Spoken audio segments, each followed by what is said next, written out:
United States submarine base at Key West, Florida. A dispatch that quoted President Truman's press secretary, Charles Ross, as saying that President Truman has no knowledge of any secret project by this government that would give substance to the existence of such objects. Ross also said that both the Air Force and the Navy deny that such objects exist.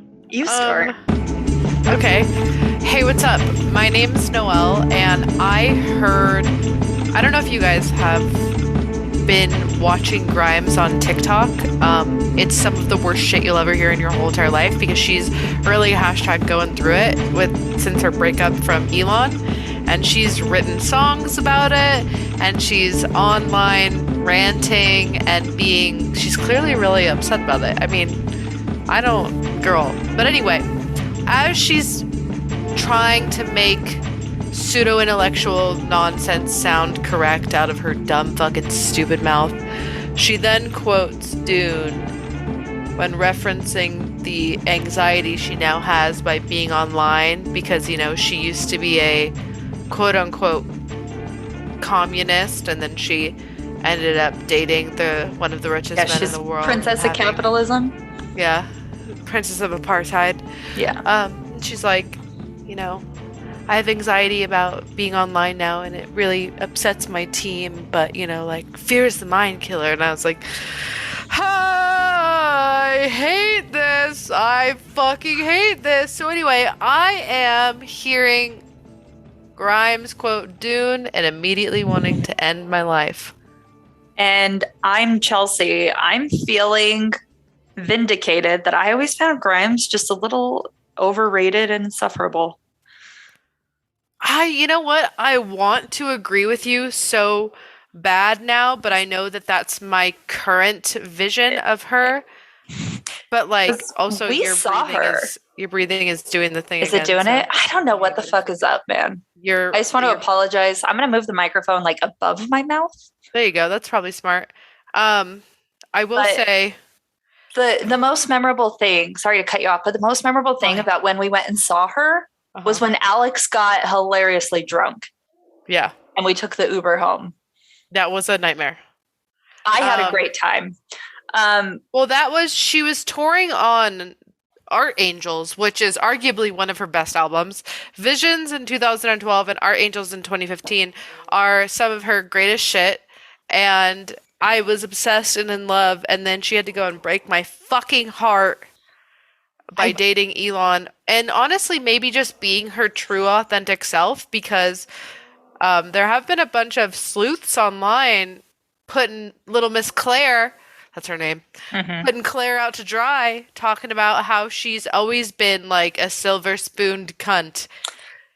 Well, yeah, I would believe it, because one way or another she found herself rubbing elbows with Elon Musk, and you're not going to do that if you're really a communist of the people.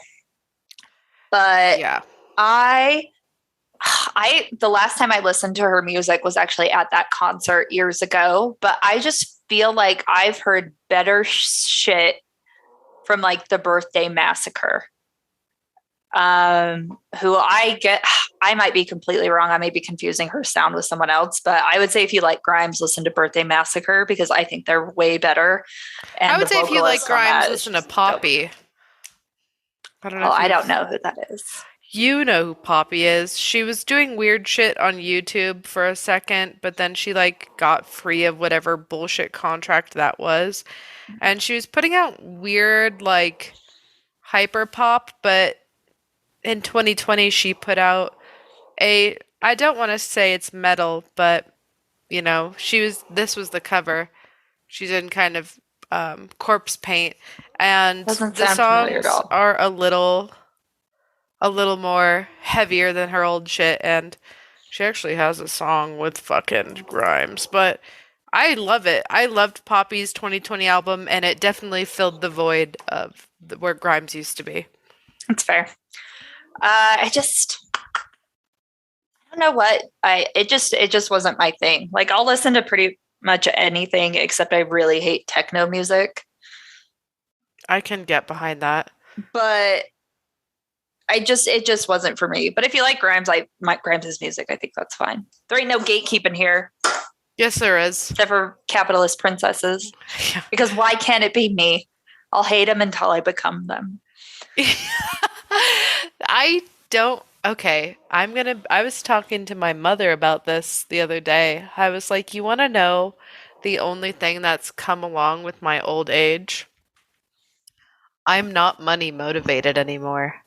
Maybe it was, being in financially abusive relationships with people, or maybe it's this crystal clear understanding of the enslavements of capitalism. Mm-hmm. I could give a fuck less. I just want enough to pay my bills and put food in my mouth, and like a little extra would be fine. I mean, like, I have a little extra, and I'm just like, that's fine. That's totally fine. See that. Yeah, my goals have become less financial. So What do it's you like, mean by that? well, it's like, when you're growing up, it's like your goals should be everything that you needed to attain had to do with money, like being able to get a house or having like a car or a boat. A lot of my goals now are less financial in the sense that I really couldn't care less about that kind of stuff. Like, I am blessed with a nice home that my partner has provided to me, but I agree with you, like the just being comfortable. But I also think that's a millennial mindset where we've been conditioned to not expect anything lucrative. I just want Puffin to be happy and healthy, man. Yeah.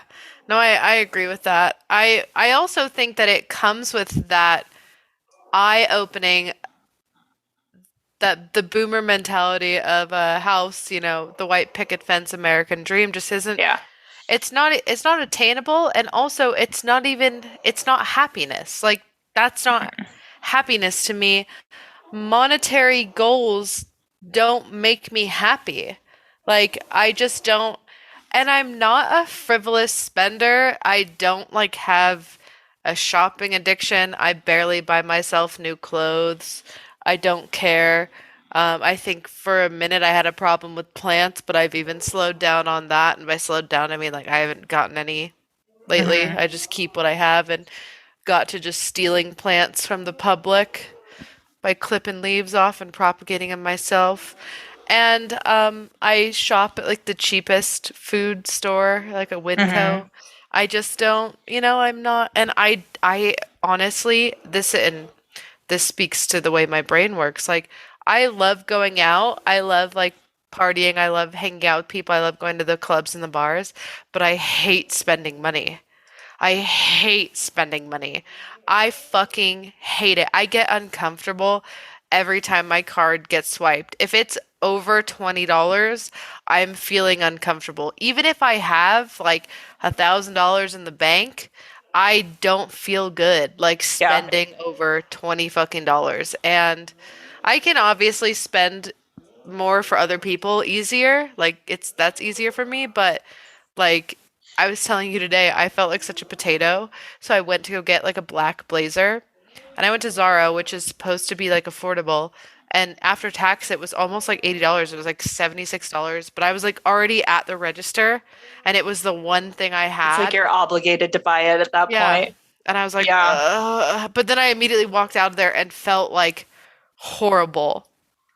I've gotten buyer's remorse. Everybody heard it live with the Spencer Pratt bracelet, where it's like the playing the fast and loose and then just feeling obligated to go through with it. But also they have a really unreasonable return policy. I do like shopping. I like getting stuff, but I think I like getting the stuff. I don't think it's like necessarily anything big. Um, like, I could order a chapstick and then it comes and I'm like, ooh. Yeah. That's where you need to get on that. Like, I feel like people who suffer with that, just the things, you just have to get on like AliExpress and make microtransactions. You know Yeah, what I mean? Like I do get my dollars. groceries delivered and that little boost of serotonin. Ordering everything for Christmas has really sent me into quite a tailspin because I'm having so much fucking fun getting like a package every other day. But I definitely need to curb that Yeah. before I financially ruin myself. Yeah. That'll happen. But Speaking speaking of financially ruined. Yeah, speaking of financially ruining people, let's talk about religion. This one was actually a requested episode, and it's going to be a little bit more of a relaxed fit, I dare say. And by relaxed fit, I mean it's just going to be sad truths and not fun conspiracies or cryptids. I want to open up our Discord real quick and see who requested it out. It doesn't matter. If you requested this, thank you so much. We are bringing in Mother Teresa. This was requested on Discord. Everybody get on the Discord channel because it's a little bit more personal than the my Facebook God. group. Yeah. Top of the episode stuff. You can get the link to the Discord through our link tree, which is in the bio of our page on every social media, whether that's Instagram, Facebook, or Twitter. You can find it there. You can also find a link to our Patreon. $1 gets you in. You get a new episode every week. You also get some Patreon gifts and goodies. On that link tree, you can find our individual socials. That's Sith Lord, I'm Noelle Fain. And then you can also find how to listen to us on all audio streaming platforms. You can get a link to our merch site, or you making sure our merch still looks good. Haven't checked it in a while. Oh God, there's probably like one shirt up. Or you can get a link to Kelly's stickers and pin for us. She is Wildwood Owl on Etsy. And we also have a link up to the Secret Santa, but I think that might be at capacity and closed. So sorry. Definitely go take a look because I think try it out. Yeah, it should be okay. Everything's still up in the store, but they took down I'm not seeing our cult member stuff. Love that. It's so weird. They did think that the Krampus design could have been ripped off, but since I made that. Also, Drinking Water on Discord. I don't think that's their real name. The Drinking Water on Discord. Thank you, Drinking Water on Discord. May we all stay hydrated and live our best lives. So They requested this episode, so thank you for that. Yeah. Thank you for giving us like a request, because sometimes coming up with content can be kind of hard because I get into scary places on the internet and then Noelle's not happy with me. That is very true. We have multiple documents and a whole entire request thread on Discord with people asking us to do certain things. And sometimes we lose Chelsea in the sauce. And then sometimes I'll be very real with you. I start reading something and then I fall asleep with a book in my hand. And then we never get to finish the episode. Yeah. And that just is what it is. You know, I'm getting close to middle age and it's hard to study sometimes. I too am in my twilight years. And you know, when you get old, it's hard to learn new things. So we are definitely going to talk about Mother Teresa today. I knew she was unpopular, but I never looked into it. What I am learning today, I am learning for essentially the first time. I'm actually excited for this because Drinking Water's comment was, they want to know you specifically, like your thoughts on Mother Teresa being evil. And I do think this is going to be a fun conversation just based off of where we are individually as people. Yeah. Where, you know, you come from the more religious side and I come from God is fake, like Santa Claus. And if there's one thing that most religious people can get behind, and dare I say, almost all religions unanimously, not just Catholics, like Christians and, you know, people of the Jewish faith and even like Muslims and Hindus will look at what Mother Teresa did and her legacy and be like, yeah, she was a great person. She was a humanitarian. To some people, she was like a living saint. And she, no matter what religion you believe in, and even to some atheists potentially, they don't care about the religious aspect of it. They just look at her as like a good, kind person.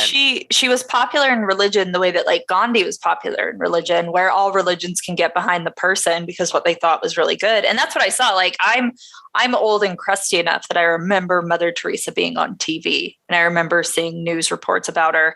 I don't know if I remember her death. It was in 1997. How old was I then? 9? I don't know. I mean, I hmm, I remember the aftermath of her death. Um, Less about her death, more about the aftermath, because unfortunately, as some of you may know, I was raised Catholic.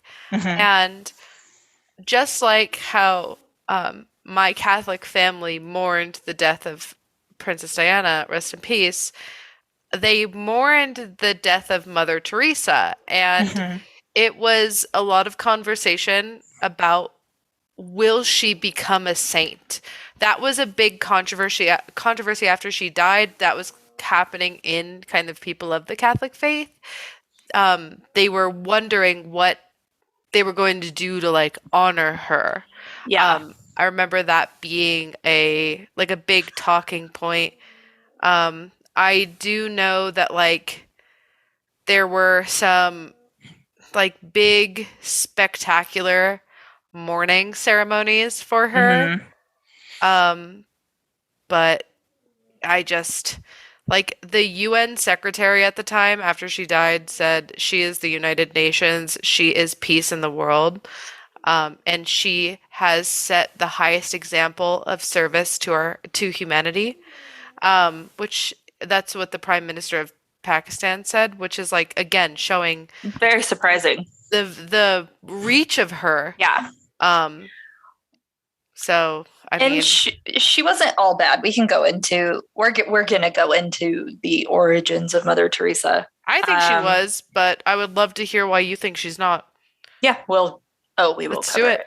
But let's go with the way back. please. So, as we all know, there are many different sects of Christianity that exist today, but one of the most fascinating are the fraternities of penitents that stem from the Roman Catholic religion. And these flagellants have a very flagellants. I know I'm going to say flagellants, and it's just going to be farts because I have your colonoscopy on the brain. So these fart factions have a very distinct worshiping style where they whip themselves to a pulp in order to repent their sins and share in similar suffering that Jesus endured at the crucifixion. Yeah, this is a big popular one with I almost want to say like this is so blasphemous and I'm sorry. I'm actually not, I don't care. Drinking my wine. It's almost like Hasidic Catholicism is like that's what self-flagellation is. Mm-hmm.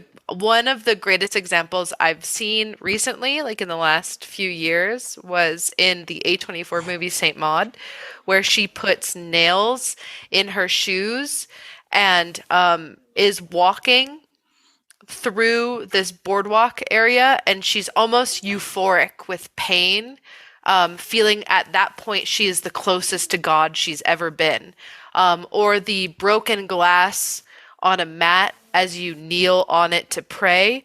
Again, it's like they feel almost a euphoric high Yeah. from the pain, feeling like in that moment they are the closest to, I wouldn't necessarily say God, I would probably say Jesus here.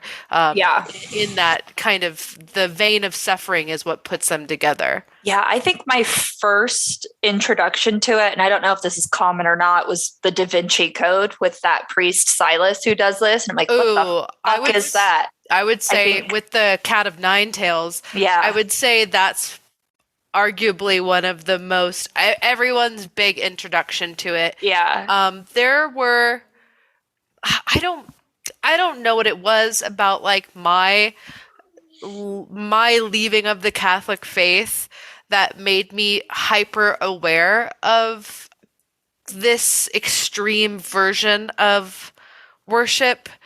I'm not sure if maybe it was something I sought out while I was leaving as proof of like the hypocrisy and craziness, but Yeah. I knew about it. Maybe there's some trauma there that like a therapist needs to dig up, but I knew about the self-harm to the love of Christ. Like I knew that that was a gateway that religious heretics would fucking go Yeah. down. Yeah. It's like those snake religions where they just let the snakes bite the shit out of them. It's like forced suffering. Mhm. And it's old. It's really fucking old in churches. And And these fraternities specifically give up everything, all their material possessions, and they choose to live a life of modest means and only exist under the umbrella of the support of the church. And these people hold a strong religious belief that in order to grow spiritually and repent their sins, they must partake in these rituals of suffering.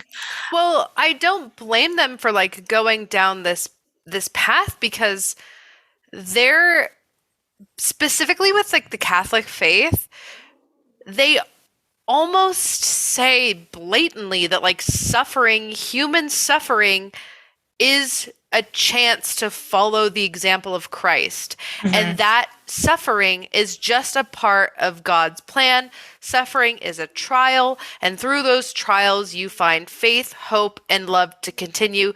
Through suffering, an individual can find their identity, and that is their identity in Christ. It is Christ to the Catholics is suffering. The two things are synonymous, and to think like they literally just say that outright, that like that's the foundation principle of Catholicism is suffering. Well, even looking at the differences between like the crucifix and just a regular cross, like the image of Jesus being nailed to the cross is used in Catholic religions because that's such a poignant part of the foundation of their beliefs. It is suffering. Like you suffer for heaven. Yeah, you suffer for heaven. You suffer for love. You suffer for redemption. You suffer for guidance. Like everything in the Catholic faith, like I'm not even fucking kidding, is wrapped into suffering. Yeah. And, you know, people take the Bible so literally in so many different ways. It's like, it's not even, honestly, it almost feels like to me, like self-flagellation in Catholicism is almost like being LDS and not drinking coffee. Like it's just a part of the tenets. It's like, yeah, well, every religion is imposing this suffering. I mean, look at tithing. Like you're giving your money to the church, and it's not meant to, it's supposed to be like a joyous giving, but you're still giving, like even if you're in financial dire straits, you're still expected to tithe. Yeah. That is like a form of like financial suffering. So like every religion does impose part of this. So like living in mass wealth is technically not something you should do in Christian religions. Like unless you're a priest. Yeah, unless you're a priest. And fucking like those evangelicals. So in the 13th century specifically, the Black Death spread across Europe and Asia, wiping out a whopping like 25 to 50 million people over the short course of 5 years. And this is where self-flagellation really took hold during the time, where entire mobs of people would attempt to fight the devastation of the plague by doing wandering mobs of self-punishment from town to town. This is some of my favorite historical facts about the plague. And you can't blame them. Like obviously, man, I went and got Reiki for Puffin because you got like Reiki for your dog. You resort to shit to get rid of suffering, man. Yeah, like they were just like everything that we're doing isn't working. Like let's throw it all at the wall and see what sticks. And this part of history is so wild because it's also obviously how the plague continued to spread. Because they would have these traveling priests go town to town, like unclean, and do these, unkempt, like literal couriers of the plague. Literally like a traveling circus, but it's all holy men who come into the town square to do self-flagellation rituals in hopes to cleanse that town of whatever horrible thing that they've obviously done, because that's the only reason why the Black Plague is coming and sweeping out humanity. And in doing that, it brought all these people around to watch. And then, of course, the best part is that that's how it continued to spread, because they were traveling in a caravan of like 20 fucking priests, unwashed, coughing, sneezing on each other with unsanitary conditions, and then going into a town square and doing the same thing. The call was coming from inside the house. It always is, baby. It always is. The Roman Catholic Church technically condemned these practices, but I mean, punishment is still revered in religion today. Yeah, they condemned it in the same way that they condemn pedophiles. They go, you guys, stop it. Stop. Yeah. So, And the best example of this cult of pain that we have seen in our modern lives goes hand in hand with Mother Teresa. And if you grew up early enough in the 90s, like we said, you'll remember in the news all the time. She was fucking everywhere. And it literally wasn't until research of this episode that I started to hear more of the details about her criticism, because people would criticize her, but it was also like people would criticize her the way that people criticize priests or the people criticize like religion in general. It's always just like a blanket of criticism. And you get so used to hearing it that it's like, yeah. Like a lot of what gets criticized about modern religion, I hear it enough and I do agree with it that I'm like, yeah. Like, you know, like pedophilia is terrible, but you hear it so often and it's like, I don't want to sound like, but it's like you get so desensitized to like accusations of like the fucking Catholic Church and pedophilia, but that by the time you hear it, you've heard it so often that you don't distinguish details anymore. As horrible as they are. And with Mother Teresa, there wasn't really details. She was just lumped in under the umbrella of the Catholic Church being shitty. Yeah. And that's what I always thought it was just people don't like what the Catholic Church is doing. She's a representative of the Catholic Church. That's why she's unliked. Yeah. I mean, it's even so much more than that. Oh, absolutely. And it's all 100% proven with eyewitness statements and testimony. But another thing that's I guess to keep in the back of your mind, if you are, you know, a child of the late 80s, early 90s, kind of in the heyday of Mother Teresa, and it sounds so silly to say because obviously this country knows how to hate things much harder, but there was like weird prejudice against the Catholics. I mean, the greatest example was JFK. No one wanted to support him and elect him because he was a fucking Catholic. Yeah, they thought the Vatican would start to run the United States. Yeah, like that fear is a little real. I mean, plot twist, conspiracy, JFK was the last American president that was for the people and not run by shadow government means. I would agree with that completely. I would absolutely, and honestly, he was so for the people, that's why he got his fucking head blown off. Yep. R.I.P. to a real one. Yeah, pour one out. But there's also a bit of that to think about. The just overall, people didn't really love, like, while everyone agreed that Mother Teresa was, like, a great, like, kind humanitarian, there was also a bit of like, well, she's just a fucking scummy Catholic. Yeah. So there was a lot of dismissal to the rumors of her being bad because that people would just think, like how you thought, she's just being lumped in with the anti-Catholic sentiment. And that was honestly like a very safe place for her, I think. Like being a representative of the Catholic Church, but just falling under the umbrella of like disdain for religion in general. She was... a lot of the things that she was doing wrong were dismissed as just general dislike of the Catholic Church. And I think that did protect her. And I think that protects her even now. Absolutely. The same way that Flat Earth fucking protects Antarctica. Oh, you know what I mean? Every time.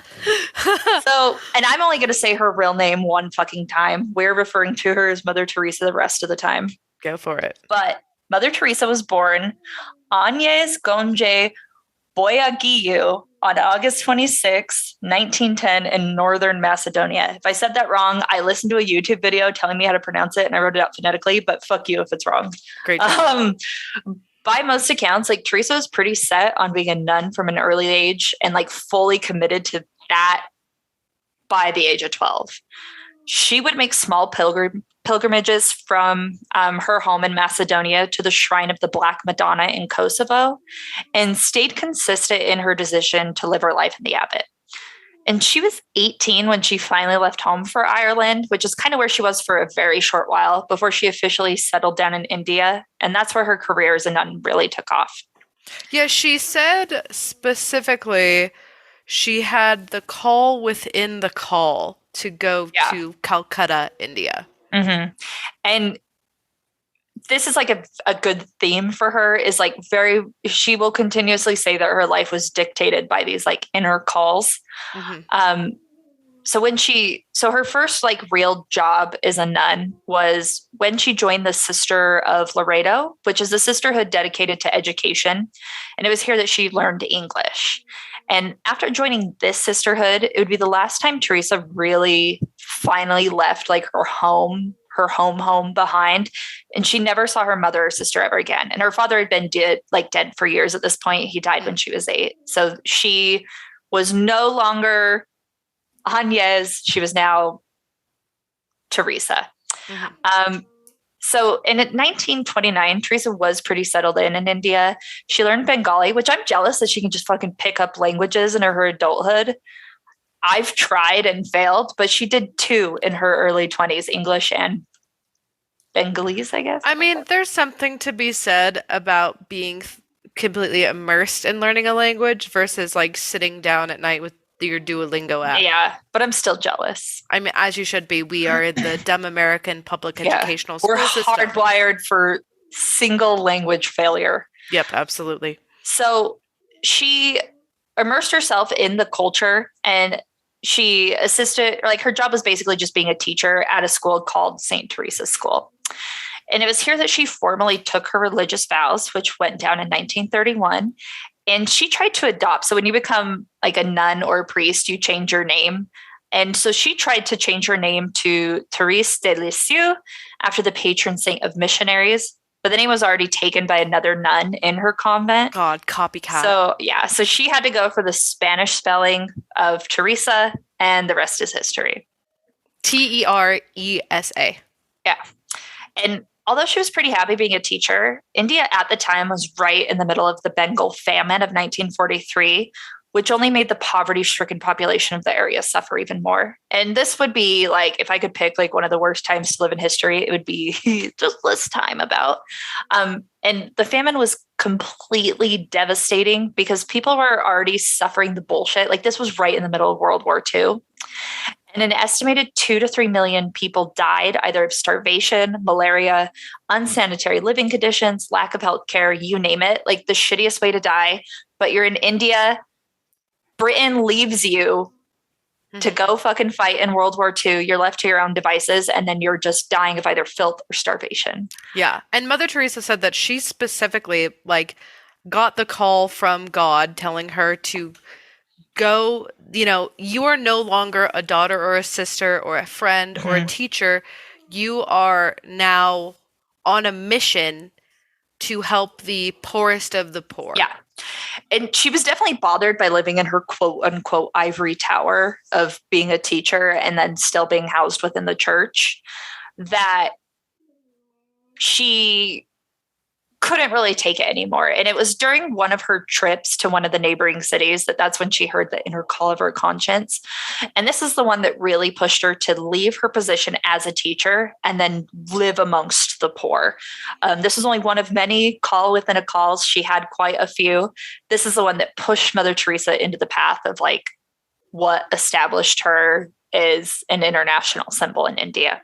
And the whole ivory tower thing, I would love to know how you feel about this, because she says that the call that she received from God to help the poorest of the poor wasn't just to go be a sister missionary, live in the missionary camp grounds on the church and then walk to the slums. It was she felt like she was told by God to go into the slums themselves, live among them in it, and work from there. And a lot of people, that's obviously what made her have that spotlight from the jump, because that was kind of unheard of. And as someone like yourself who is religious, to me, I feel like there's two ways my brain wants to think about this very specific choice for her. It was either A, she knew that this would be the path to get her international recognition because it was so unheard of and uncalled for, and it would just bolster up the PR campaign that she was about to take on. Or, and this I guess would be like the more polite version of understanding, would be that it was just whatever sliver of humanity she had at this point jumping out. Because I feel if I was out doing volunteer work in a country that was barely hanging on at this point, just what happened to them by the powers that be. And I had to walk from my, we'll put it in a bit of a more modern frame, but like my air conditioned apartment where I just sat down and had a meal, washed my hands, put on my laundered clothes, and, walked into the slums where children are dying in front of me because their water isn't clean. I don't think I would be okay to do that. I also feel like I would be like, fuck it. I'm in it with you because there's just like a part of your brain I feel that just couldn't fucking do it. It's just like if you're, you know, if you're driving by like a houseless person and you've got a bag full of food and you're like, "Ma, I already ate it. I'm not going to finish this." And you're just like, "Do you want this? Do you want to take this? Here, have the rest of this." It's just like it's almost the bottom level of humanity jumping out. And knowing what I know about Mother Teresa now, there's part of me that thinks that she did this intentionally as like a bit of a PR stunt. But what do you think? I'm okay with Mother Teresa up until this point. And we'll definitely go into it. I don't think she had any skin in the game as far as PR stuff because she hadn't gotten attention at this point. Part of me wants to believe that she did genuinely want to help people at this point. There was definitely once the dicks of the Vatican got involved, I think that's when the tables turned, when money started rolling in. Because she was really putting her money where her mouth was. Like she gave up. I don't even think a nun lives a comfortable life, but the comforts that she did have, she did give up. She gained Indian citizenship at this point.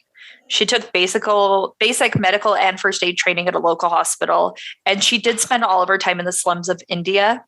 And since she didn't have fame at this point, she was literally begging for supplies. I think this is the last moment of when Mother Teresa was really doing actual good as a nun.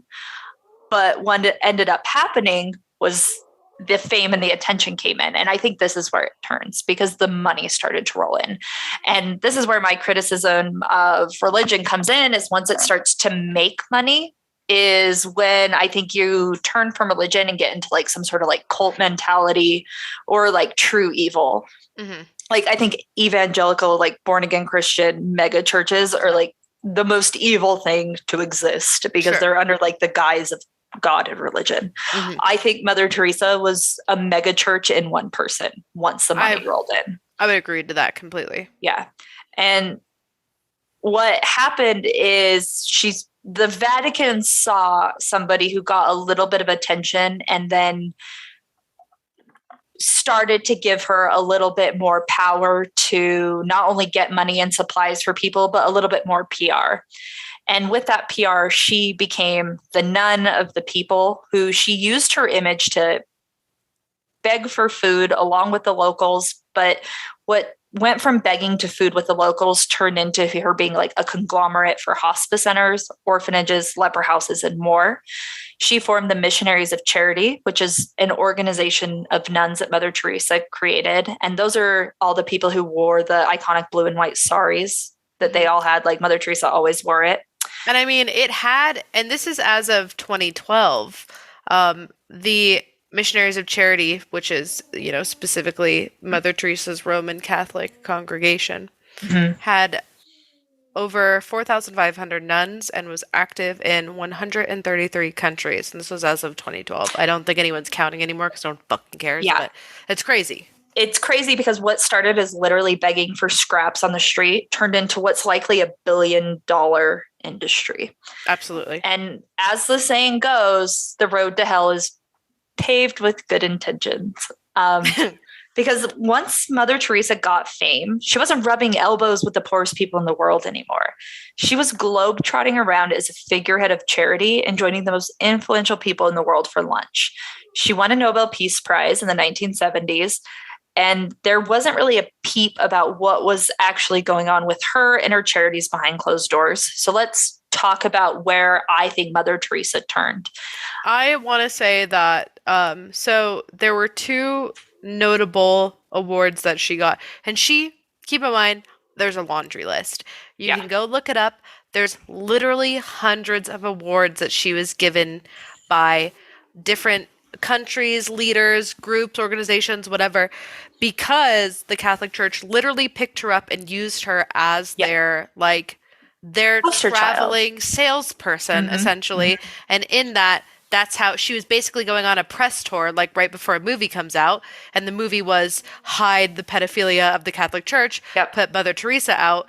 And so then she shows up to award shows and gets these things. She got the Roman Magsaysay, I think, Peace Prize in 1962. And then, as you said, in 1979, she got the Nobel Peace Prize for, quote, work undertaken in the struggle to overcome poverty and distress, which also constitutes a threat to peace. Yeah, and also this is like her being used as a figurehead on the wave of like the satanic panic dying down. It was like the pendulum swinging the opposite way that we always see in pop culture. Like we had Barack Obama, like with the acceptance, and then and then we had like pop culture turning into PC culture, and now you had the pendulum swinging back with Trump. Like Mother Teresa was very much the pendulum that swung opposite of the satanic panic. Yeah, I mean, I'm pretty sure like there's Reagan photos with Mother Teresa. Like she's with everybody, even our precious perfect Diana. I mean, yeah, everyone got gooped by her. I don't blame them. I do feel like there were some people who got gooped, and then there were some people who were like, yeah, we're both fucking demons. And the thing that is scary, I think, about Mother Teresa is that she believed suffering made you closer to God. And that is very, very, very, very dangerous to think, especially when you're making hand over fist in money while allegedly taking care of the poor and the afflicted. Dangerous to think for you. I think par for the course for any devout Catholic.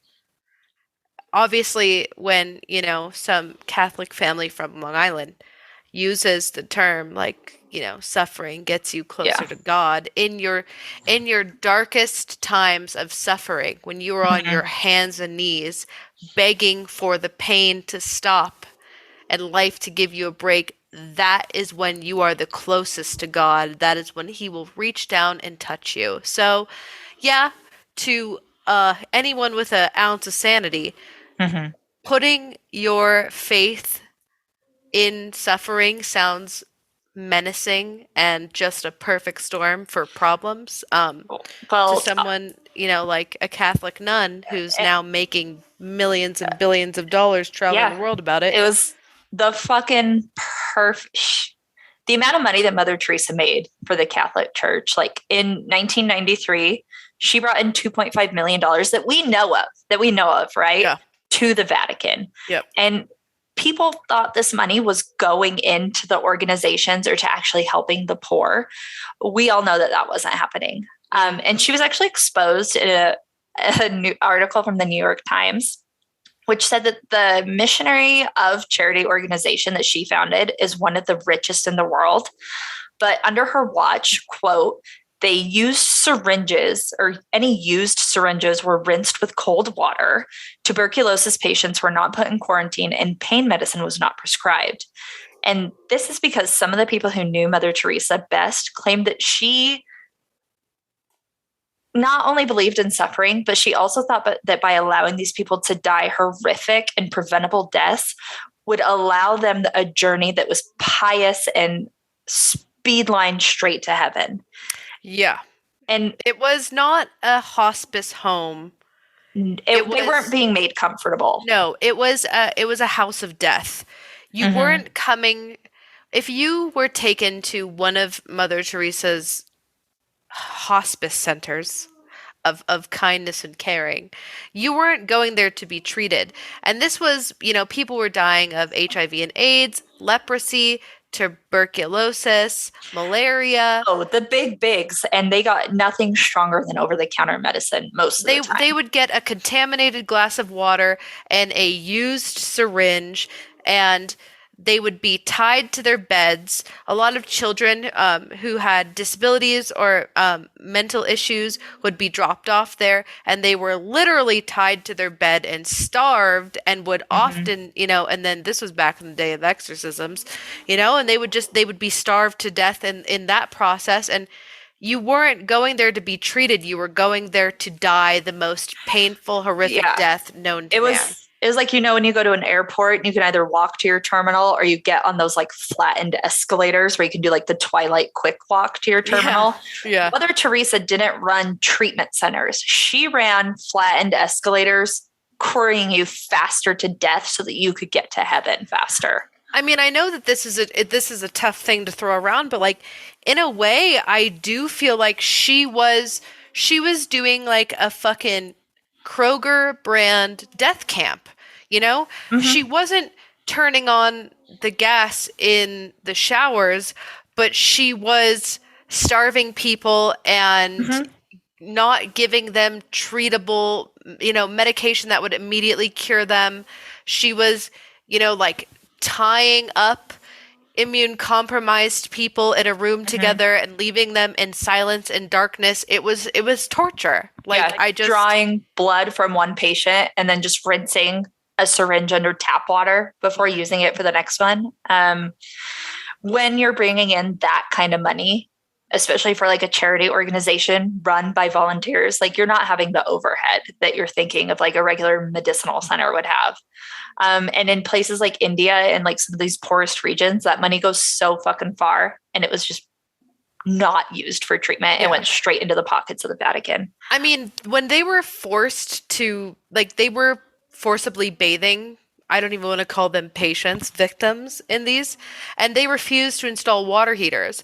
And so they were giving them like these freezing cold, forced tied down baths or washings, which is like literally the same shit that got all of the institutions shut down in the United States. You know what I mean? Yeah. Like, but because Mother Teresa was in front of it, no one batted a fucking eye. No.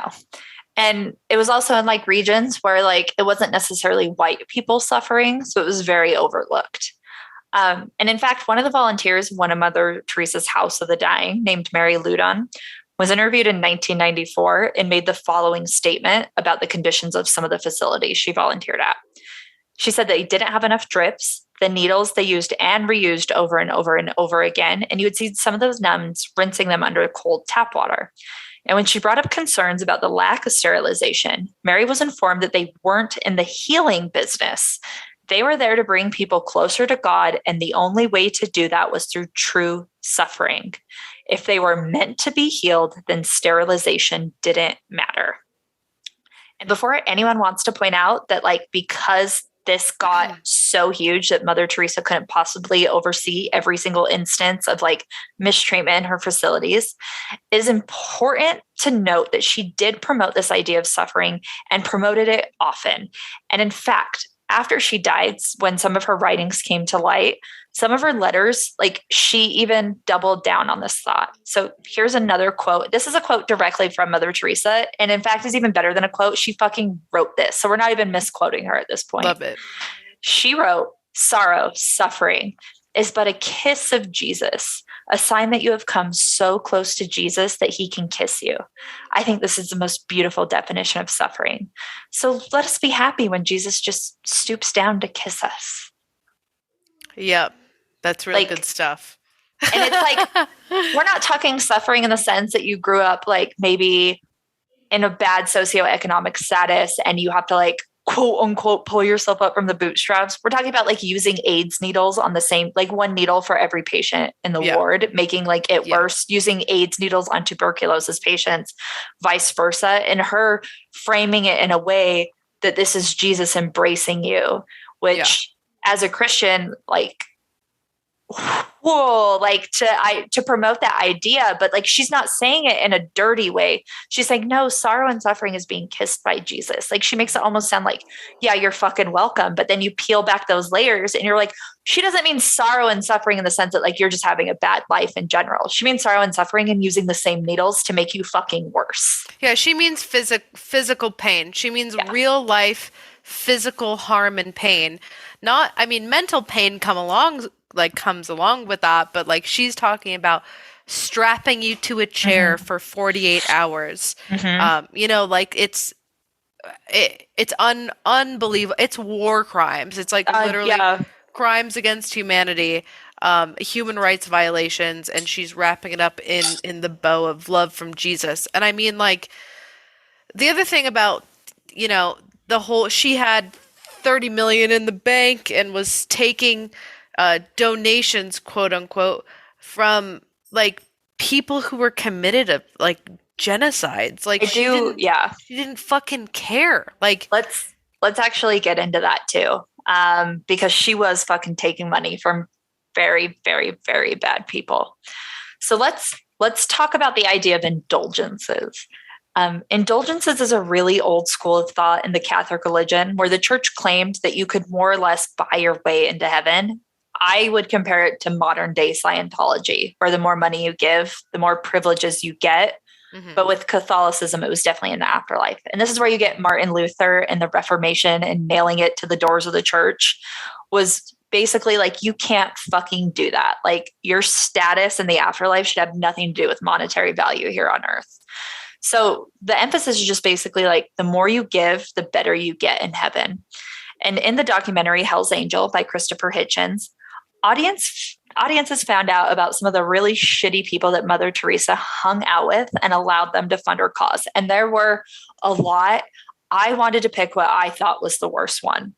Please. So this was a communist politician named Enver Hoxha, and he outlawed private worship in his area, even like Roman Catholicism. So it was very hypocritical of Mother Teresa to like even hang out with this dude. But he did even worse things like forcing Muslims or Jewish people to eat pork, which is 100% prohibited under Judaism and Islamic law. And he would also do this during times of Lent or Ramadan, which are super holy days, both to Jews and Christians, but also like Ramadan for Islamic people, incredibly holy. And a lot of that stuff is on food. So what he would do is he would offer them outlawed food anyway. And if they didn't eat them, he would dub them as enemies of the state. And the amount of people who died under his regime or were persecuted or had to leave as refugees, we may never know because of how corrupt his reign as a politician was. And Mother Teresa didn't give two shits. Of course she supported not only his political campaigns, but he was also one of her biggest financial supporters. And what happens when you support Mother Teresa is that the Catholic Church, the world elite, they all turn a blind eye to what you're doing to people. Yeah. And it was fucking atrocious. Like if this happened, this barely happens in some other regions and we are so fucking on it. Like, well, I don't even know, man. Like it just grosses me out too. Like specifically, like not only banning religion in certain areas, because that's where you get the whole Christian fish thing and the Christian faith, which is like such a rudimentary part that is like one of the first things you learn when you start Sunday school. And the fact that Mother Teresa would just turn a blind eye towards that. Imagine seeing like somebody that you revere, like who are we old enough to like fucking realize like Kim Jong-un, like hanging out with somebody like that much of a dictator and that horrific. Yeah. But everybody's like, no, it's fine because it's Mother Teresa. Yeah. She says that he's cool. So it's okay. Yeah. And quoting an article from medium.com, in an unpublished manuscript titled Mother's House, Susan Shields, who worked in the Order of Mother Teresa, aka the Missionaries of Charity, for 9.5 years, narrated a very shocking testimony that in the homes for the dying, Mother taught the sisters how to secretly baptize those who were dying. Sisters would ask each person in danger of death if he wanted a, quote, ticket to heaven. An affirmative reply was meant to consent to baptism. The sister was then to pretend that she was just cooling the person's forehead with a wet cloth, when in fact she was baptizing him, saying quietly the necessary words. And secrecy was so important that it would not become to known that Mother Teresa's sisters were baptizing Hindus and Muslims on their fucking deathbeds. I mean, this is what I'm saying. When she says she was called to Calcutta, India, there's a part of me that's like, she was always nefarious. Yeah. She wanted to go there specifically to do these But then this even brings us. I mean, let's even pretend that we're not talking about Mother Teresa, who's a fucking demon, and let's just say like this is your run of the mill Christian or Catholic missionary It's going very to akin India. to like Mormonism, baptism of the dead. Yeah, it's just like, and I don't know if it's because like we have this kind of 2020 vision and we've like talked about, you know, the gray area of missionary work in general. But if you are a true believer in, you know, like your Christian faith or whatever, and you go to an area that is predominantly a different religion, do you feel conflicted? Like, because that's the whole point, right? You're supposed to be going there because you think that what they believe in is wrong, and your job is to convert them, to save them, and you have to, in your heart of heart, believe that gospel to be true, or else what you're doing is, you know, like what? Like, Yeah. there's even part of me that's like, what? That is so innately kind of evil to me I that agree. like even if you truly believed in like your gospel or your Bible or whatever, if you like truly were a believer in that, that like just being kind to people should outweigh the need to convert people. I also agree. And I also think that like a baptism without consent is like a cake, like all frosting, no cake. Like, what the fuck does that mean? Someone could come up to me and be like, "You're baptized list now." They're like, "What the fuck are you talking about?" No, I'm not.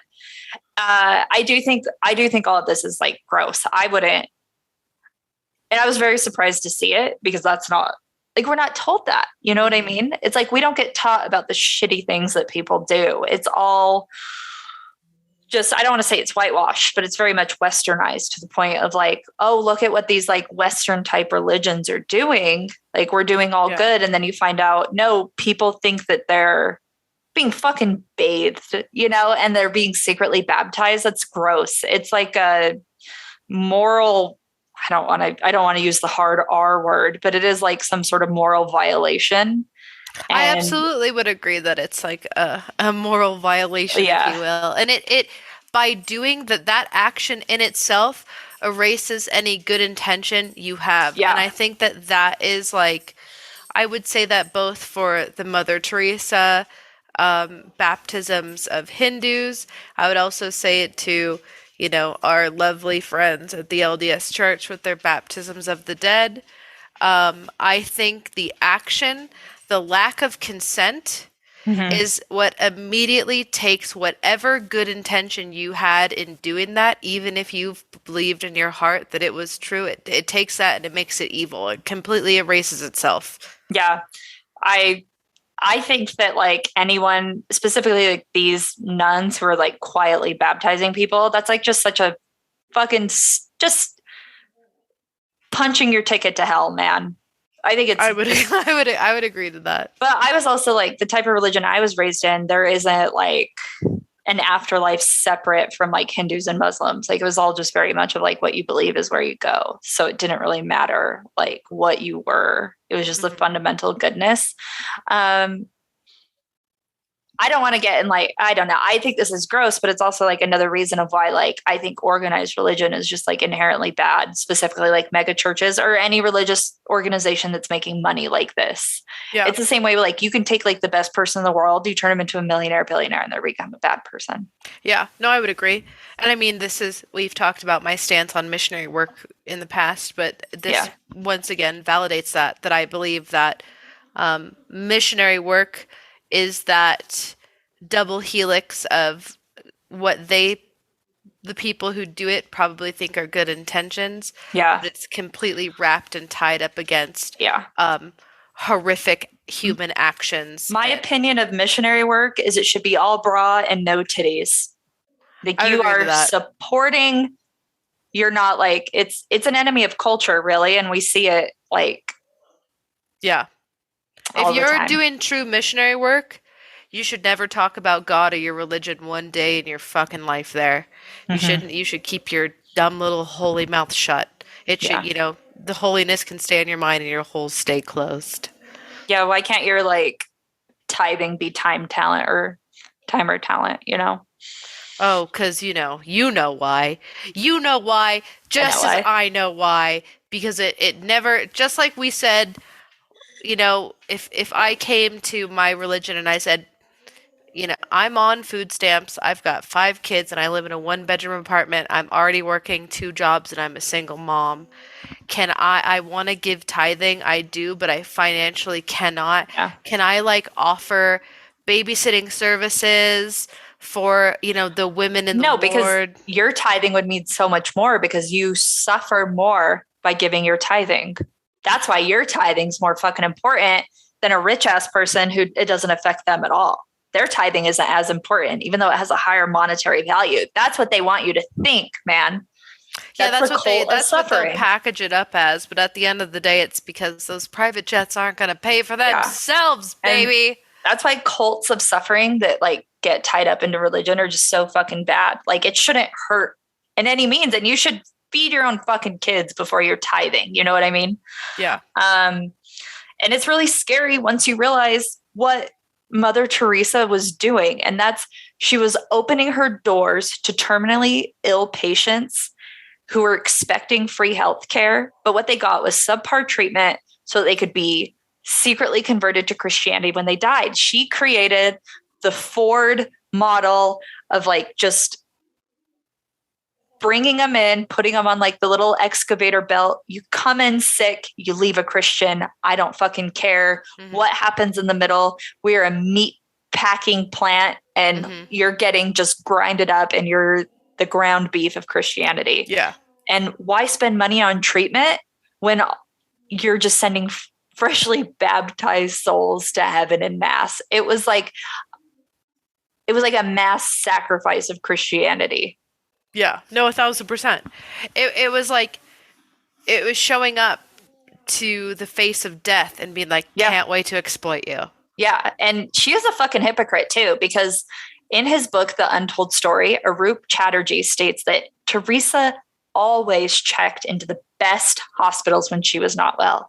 In 1996, in City's Woodlands Clinic and Burla Heart Institute, Early and Gemelli Hospital in Rome, and Scripps Clinic in California, we are talking the best of the fucking best. She had a head cold. She was not being treated by anybody who didn't go to school in the top 5 universities in the world. Well, yeah, she had heart attacks and got pacemakers and then had heart surgery. Yeah. And she was old as fuck too. She was, when did she have heart surgery? In 1990, I think it was right before her death. So her health was already declining. She was way up in age, which automatically puts you, peace and love, on the bottom of the receiver of a fucking heart surgery. No, you are not priority. Sorry, baby, but she got it. It's like Joe Rogan, man, in line, shitting on COVID, and then the second he got a sniffle, he got every treatment known to man to treat his COVID. He showed up to the best clinic in the world, with the best doctors, phoned in and said, "Give me everything you've got." She did the exact same fucking thing. People would come in. She would be like, dirty needles don't matter. If God wants them to be healed, they'll be healed. And then she went to Harvard, Cambridge, Yale level universities. Yeah, everyone can suffer besides her, which is fun. She went to where presidents and fucking she went to presidents and billionaires. That's what she got treated in the same facilities. Yeah, because she was a billionaire. Yeah. So that's why, because she forked it out for herself. And you actually, so in 96, right before she died, she broke her collarbone and then, was experiencing some heart failure, had heart surgery, and then was still on the decline. And in these last months before the end of her life, she was given a exorcism with her permission. When she was first hospitalized with heart problems, because she thought she was being under attack by the devil, because there was no way that she was receiving the best treatment in the world and her heart was still failing. Oh my God. The snake oil. Fun? That is fun. Maybe it was just the weight of her own hypocrisy was making her feel guilty and she thought it was an exorcism. Yeah. necessary exorcism. If we want to believe that God is real, then we can take comfort in knowing that she did suffer painfully. That's how I know God is real. From 1983, when she first had a heart attack, up until 1997, when she died, she was her health was on the rapid decline. I'll have to see it. Me too. So, Mother Teresa suffered before she died, which she passed away on September 5th, 1997, and did have like a relatively long and healthy life. And she received the best care and accommodations that one could ask for and hope for. And I don't want to shit on the charitable works that she did early in her career too hard, but I really want to focus on the downfall of care once money became involved, because I think that's really when the 180 happened. And I think what's shitty for you and I, or just like anyone in our existence right now, is that it's honestly heartbreaking to think that what truly could have been one of the most influential women to live during our time ended up being just another fucking pawn of the political and religious elite who used her image to get money. Yeah. That's it. Yeah, that's so shitty, man. Imagine finding out, like, if Princess Diana turns out to be like a fuck, I'm going to be so heartbroken. You can't even say it's not. I don't even want to. But like, how it's sad. That I felt sad after reading this, because I always thought it was just the umbrella of Catholicism and why people didn't like her. And I relatively agreed in the sense that churches are too rich. You know what I mean? So I'm like, whatever. I don't have a bone to pick with her because she's Catholic. But now it's like, oh yeah, she was actually awful. And despite all of this evidence coming out before she died, the documents and documentaries and articles and write-ups were coming out in the early 90s, and she died in the mid-90s. No one fucking cared, because you may now know her as Saint Teresa of Calcutta. Because she was given sainthood September 4th of 2016. For those who don't know, to become a saint, you have to have performed at least 2 miracles while you were on Earth. And her miracles are a stretch too. I mean, all miracles are a stretch because they're not real, but some are fun. No. Some are like they got peeled alive. Like they got peeled alive and they lived for 4 days. That's fucking fun. That is. Yeah. Her miracles were that 2 different people claimed to have been healed by her by praying to her. Yeah. One in 1998 and one in 2008. So they're literally just like, it's just like if I said my headache was cured because I prayed to Mother Teresa and she got rid of it. So if those people did get better, like whatever, fucking good for them. I don't want to shit on whatever experience they had that healed them. I will. That's a far cry of sainthood. Some of the, I don't know.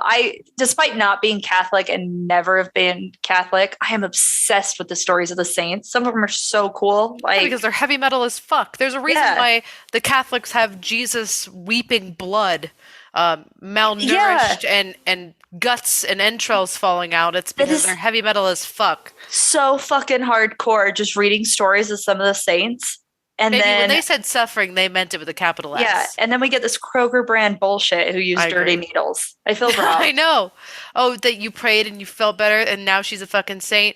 And as if it didn't get any worse, September 6th of 2017, so almost a year later, her and Saint Francis Xavier were named co-patrons of the Roman Catholic Archdiocese of Calcutta, and both of those things to me are terrible, because the community of Calcutta, India, that she exploited and hurt and literally dragged through the needles and knives of suffering is who she gets to die with and as, and commemorated into the history books as the Saint Teresa of Calcutta.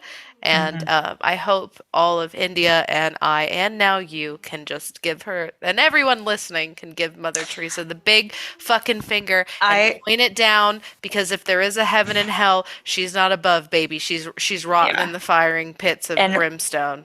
I do want to end. I've got a dope quote from Christopher Hitchens, the guy who did the Hell's Angel Also, watch that documentary. It's from the early 90s, so it's a little weird, but it was put on by volunteers who worked with Mother Teresa, and then they reached out to Christopher Hitchens, who's the most outspoken, hilarious atheist of England. It's incredible. What Geraldo Rivera wanted his career to be, but somehow he got it.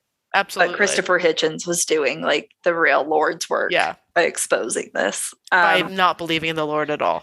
So he wrote in 2003, I think he's less atheist and more anti-religion, so to speak. He's a world-renowned atheist. Yeah. But the thing is, he's not like one of the, what did they call them? The four horsemen of atheism. Mm-hmm. He's not one of those guys who is out trying to, and this is someone, I love when the atheists go off, but he doesn't try to belittle, religion.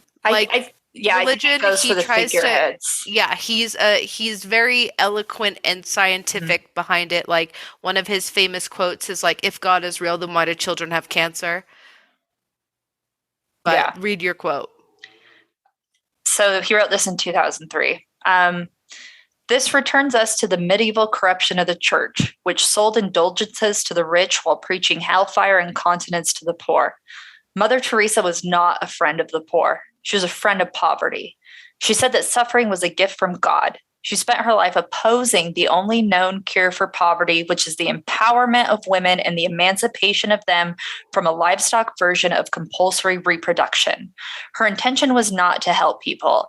It was by talking to her that I discovered, and she assured me, that she wasn't working to alleviate poverty. She was working to expand the number of Catholics. She said, I am not a social worker. I do not do it for this reason. I do it for Christ. I do it for the church. Yeah, it's also, I want to redact my statement. Christopher Hitchens is one of the four horsemen of the atheist revolution. Is he? Oh. Yeah, one of the four horsemen of atheism are, number 1, your boy, Christopher Hitchens. Number 2, Richard Dawkins. Number 3, Sam Harris, who I used to love and has taken a dark, dark, deep, horrible turn. And number 4, Daniel Dennett. One of the best. I totally spaced. Check it out. The conversation that sparked an atheist revolution. The four horsemen, baby. Those are them. I've heard of Richard Dawkins. I don't know if I've heard of the other ones. You've heard them all, but the reason why Hitchens like kind of leaves my mind is because like Dawkins is like, and a little bit Sam Harris has been a fucking cunt lately and it sucks. I used to love him. But they're more aggressive and like peace and love. They'll kind of say like things of you have to be a smooth brain to believe in God, whereas like Hitchens is more of like based in, he'll try to be factual rather than hurtful, if you will. Honestly, like my opinion, like my religious takeaway from it, my opinion hasn't changed about like organized religion at all. I still don't like it. As far as like what your personal beliefs are, I think that it's just personal. Like that's why it doesn't bother me that you're atheist, because like just the way that like my own personal beliefs don't bother you. Also, I don't understand my own beliefs. But I am aboard that like what goes on in the name of religion more and more each day. I was shocked to learn about Mother Teresa. Oh, absolutely. And I think like if there's anything an atheist can bring a Christian, it's that rose-colored lenses taken off about religion. Yeah. Because I think the most devout and like tried and true holy Christians are the ones who can look at all forms of organized religion and know that they are braided into corruption. And I think truly those people are to me like the closest to God. And I don't believe in God, but for them, when I think of religious people and I put them on my hierarchy, the Pope or a bishop or a shaman, they're not at the top. They're not even close. The people up at the top who, if God is real, they're almost touching fingers like that painting. It's the people who do it for themselves. They don't pressure it on other people, and they can look at it objectively and agree that a lot of the times it's used for corruption and hurt and hate. And I don't even want to sound hokey. This might sound hokey. To me, like, the closest sainthood is like your fucking mom flying up for a day to help you with your shitty colonoscopy, or my mom cleaning up my vomit as an adult in the middle of the night because I had a tummy ache. Yeah. Like, that I feel like is like closer to God than anything, or like closer to any higher power, just being like a good person, or like being nice to animals. Like, you know, like the fucking bare minimum. And I don't even think that people like Mother Teresa or even Pope Francis do the bare minimum. Yeah, no, I would agree completely. Yeah. Because the people who do the most, they don't do it for their punch card to heaven. Yeah. They don't do it to be praised. They don't do it to be like, congrats on donating. They do it silently for the love of it all. Yeah. And they don't judge and they don't hurt. And those are the people. It's just people existing good in life for the love of the game.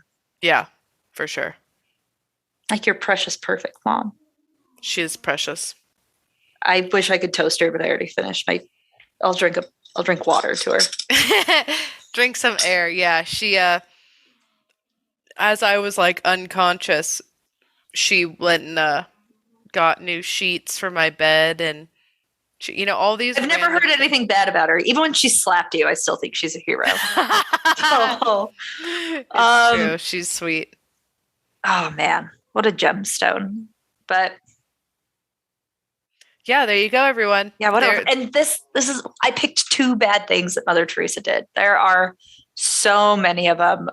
What she did against like women's rights and everything. Like, I picked 2 because I was very tired today, where I could only focus on 2. But honestly, like, you could spend a lifetime talking about investigating and presenting the corruptions of Mother Teresa, because at the end of the day, that's all that she did in her life. So this was a sad one. I'm glad that you requested it, but just know that I had to drink wine and press at the same time while doing this episode. Normally I could just be happy. Normally I could just be stone sober. I was stone sober talking about Antarctica last week, and I've never felt more alive. Now I just feel sad and tired.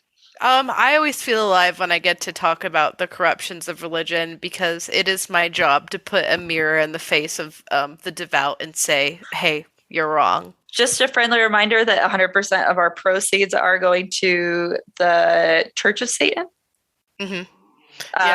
For their abortion campaign that they're doing in Texas, because there's nothing more fun than spitting in the face of people who make billions of dollars corrupting religion than by giving a complete mockery of their hypocrisy money. So yeah, it is a cause near and dear, and truly, like, I know a lot of people have a weird taste in their mouth when they hear the Church of Satan.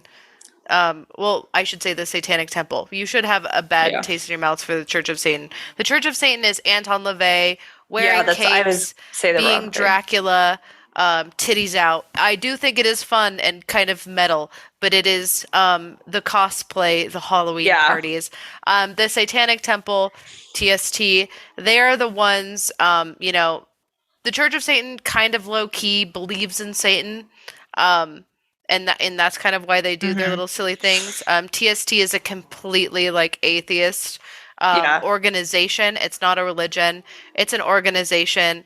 And some of their like main goals, or what I think is some of the coolest shit they do, is use the same like laws, rules, and regulations that allow corruption of religion, and then use it against them. So it's what they're really doing is they have the means and the religious knowledge to use it against people who are trying to use religion politically. And I think that is important to fight. If you really are against the Satanic Temple, like, and you want your money to be donated elsewhere, well, I'll fucking do that. It's a big pill to swallow for me too, the Satanic Temple, but I do think that the cause is more important than like the mockery of religion. And that's really what it is. Like you could call the Satanic Temple anything you want, because in the end, it's just an organization standing against the true evil, which is mega churches that make money. Yeah, and religious corruption. I'll read some from the satanictemple.com /pages/campaigns. Go to their page and check it out. They're obviously very transparent. They have a campaign called After School Satan, which I'll read from them, but like paraphrasing, there are after school programs that are offered to kids. Maybe those kids tend to come from families that can't, or homes that can't afford like after school care or daycare. And in offering what is disguised as a social program for them ends up being indoctrination into religion. And so After School Satan is the Satanic Temple coming into schools offering the same thing, but they don't have to learn about God's wrath. They get to paint and work with tutorers and work on, popcorn reading, and it's an actual after-school program. The religious reproductive rights is where some states are saying that it is against their beliefs and therefore against the Constitution to have access to things like emergency contraception, birth control, and a termination of pregnancy. And this is specifically where we're putting our money. The Satanic Temple is saying, well, it is a part of our religious rights that you do have access to birth control, emergency contraceptive, and termination of pregnancy.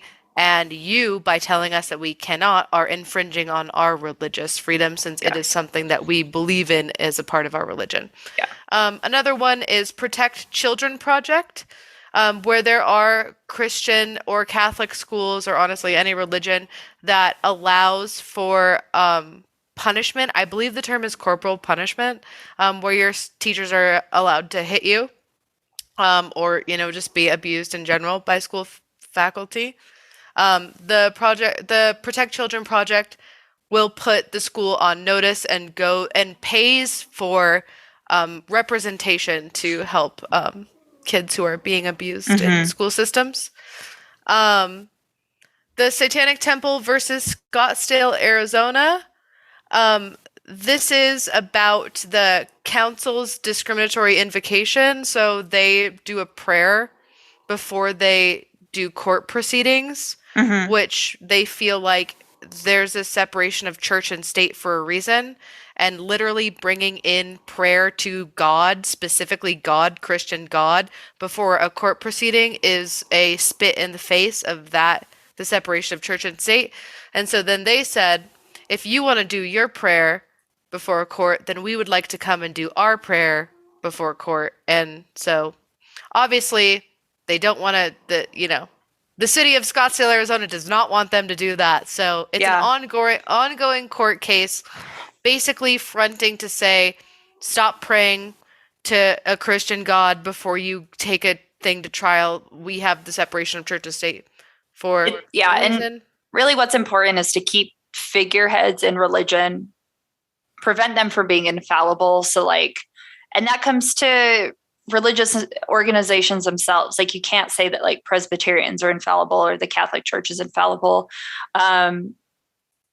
because it gets like really dangerous. And that's why it's important to kind of fight fire with fire. It's not like I don't know. I don't want anyone to feel like we're shitting on them. I'll always shit on like mega churches because I do think that they're inherently evil. But I also think it's important to like question what religion is doing and how it's forming what people are doing. Like, are going to after school programs led by churches bad? Not really, but are going to after school programs that require kids to pay money and then they use that money for things like conversion therapy? Terrible. And it happens all the time. Even here in Utah. Think about it. Like, for the after school Satan, I think about If you're a Muslim family and you cannot afford after-school care, and the only option is this Christian-run program that is telling your child that what they believe in is incorrect, that's not right. I agree. That's inappropriate, and the schools shouldn't support it. You shouldn't be bringing religion into schools. It's a place for education. You can leave religion for Saturdays or Sundays or at home, wherever you do that. And they challenge it by saying, if you're going to do it, then you got to let us do it too. Yep, exactly. And no one wants to do that. And that's essentially what they do in all of their campaigns, is using the hypocrisy of where religion has put itself where it shouldn't be and saying, okay, well then we'll do it now. And then of course they say, we don't want that. And then to say we don't want that legally, they are bending the knee to what they are doing. Another good example is the Baphomet statue, where they put up a statue of the Ten Commandments in front of a Capitol building. And then, of course, they were like, why is this here? Again, separation of church and state. We, in a place where people from around the world, around the country, of all different religions or lack thereof, come to, seek justice or have justice sought upon them, we shouldn't be bringing religion into this. This should be an even playing field area. And they said, well, we want it here. And then they said, okay, well, then we would like our religious iconography displayed here as well, which they did in a giant bronze Baphomet, and they were not happy. Yeah. So, and if for any reason, like you don't, like I said, if you just message the podcast and say, hey, I just did a purchase, I want my donation to go to a different organization, we'll do it. No judgment. But if you don't say anything, that's where it's going, is to the reproductive rights campaign that they're leading. But literally take a look at the stuff they're doing. It's incredible. Also know that it has nothing to do with God, because they don't believe in one. And that's it. So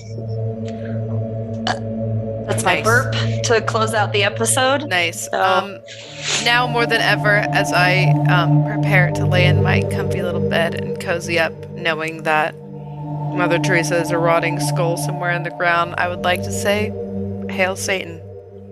Hail the real OGs like Noelle's mom. Yeah, I guess hail Amy as well. She's hail pretty Amy. Cool. Yeah, she's dope. All right, I guess we're done. Bye. Bye.